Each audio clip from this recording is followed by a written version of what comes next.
নামাজ ছেড়ে দিয়েছো, তওবা করো, মাফ করে দেবো। জেনা করেছো, তওবা করো, মাফ করে দেবো। আকাশ সমান গুনাহ করেছো, তওবা করো, মাফ করে দেবো। আল্লাহু আকবার। শুধু তাই নয়, আল্লাহ বলেন, বান্দা যখনই তওবা করবি তোরে আমি পছন্দ করি। এত গুনাহ করার পর তুই যখন আমার সাথে তওবা করবি, আমি তোরে পছন্দ করি। শুধু তাই নয়, আল্লাহ সুবহানাহু ওয়া তাআলা বলেন, যারা মুতাতাহহিরিন, যারা পবিত্রতা অর্জন করে, আল্লাহ তাদেরকে পছন্দ করেন।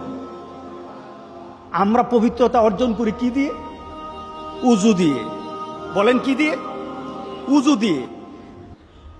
আমরা পবিত্রতা অর্জন করি তওবার মাধ্যমে। প্রথম, এটা হলো আত্মার পরিশুদ্ধতা।